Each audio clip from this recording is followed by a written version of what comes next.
In the unfolding narrative of October 1910, a wave of global attention swept across nations as President José Figueroa Alcorta of Argentina took a controversial step, imposing censorship on the press.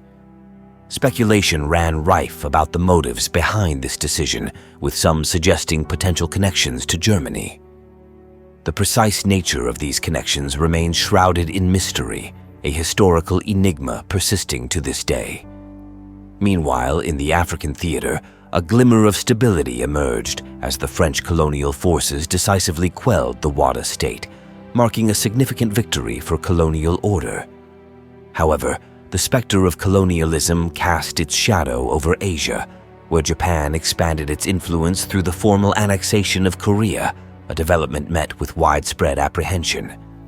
Amid the internal tumult of Germany surrounding the von Pohl affair, the Social Democratic Party, SPD, assumed an offensive stance.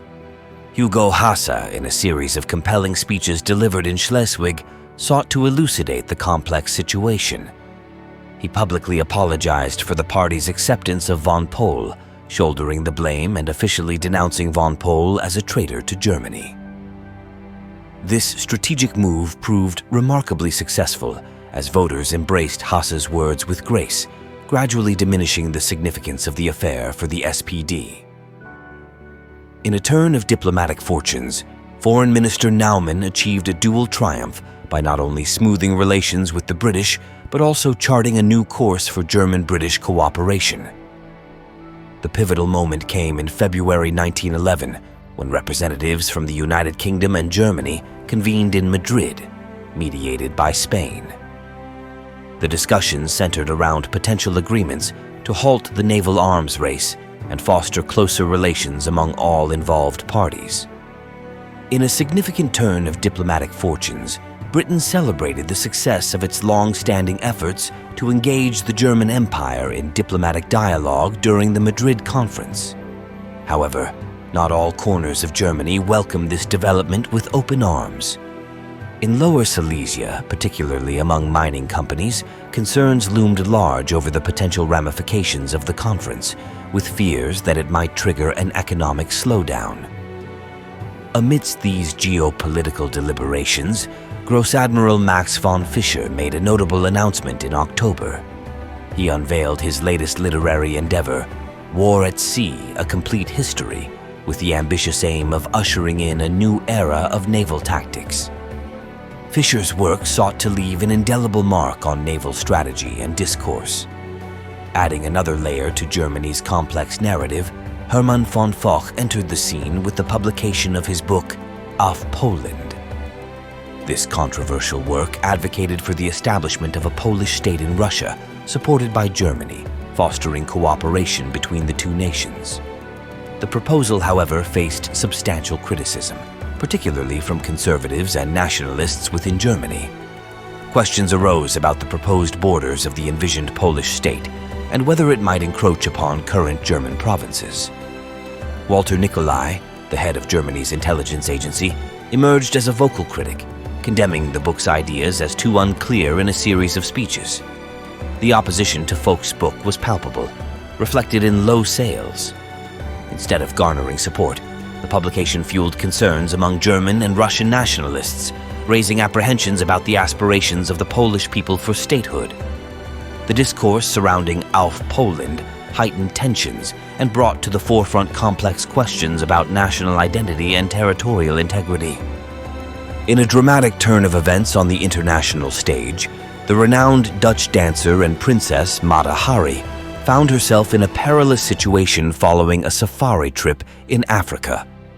Reportedly gravely injured, she was swiftly transported to Windhoek, where Field Marshal Hermann von Eichhorn's camp would oversee her recovery. As the newly formed government took decisive actions, Economy Minister Georg von Hertling announced a notable adjustment to the policies set by his predecessor, Bassermann.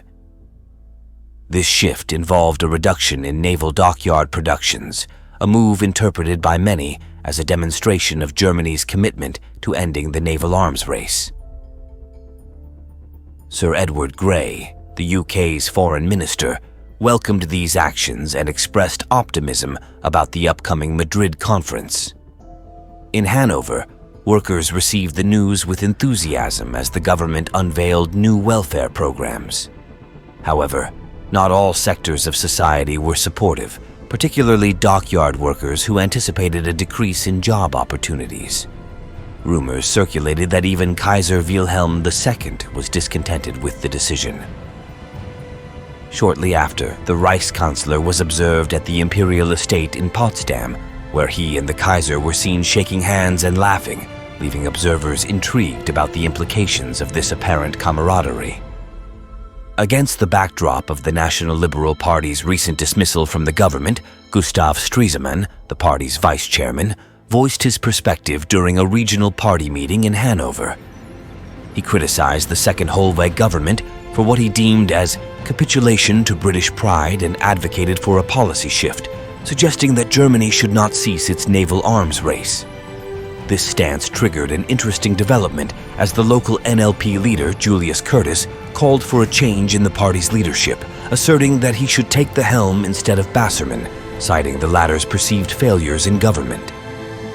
The internal dynamics of the National Liberal Party now hung in the balance, awaiting resolution. A seismic shift reverberated through German politics with the momentous announcement that General of Infantry Erich Ludendorff had decided to step away from his military career to embark on a journey in politics. Ludendorff wasted no time, releasing 2 influential books advocating for extensive reforms in the German mentality.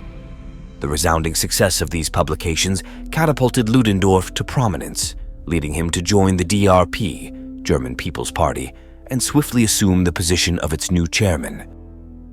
As we close this chapter of the IAAR, exploring the prelude to the First World War in Germany, we invite you to stay tuned for the next episode. If you find yourself captivated by this intriguing historical narrative, feel free to follow the link provided in the description to immerse yourself in the engaging historical game.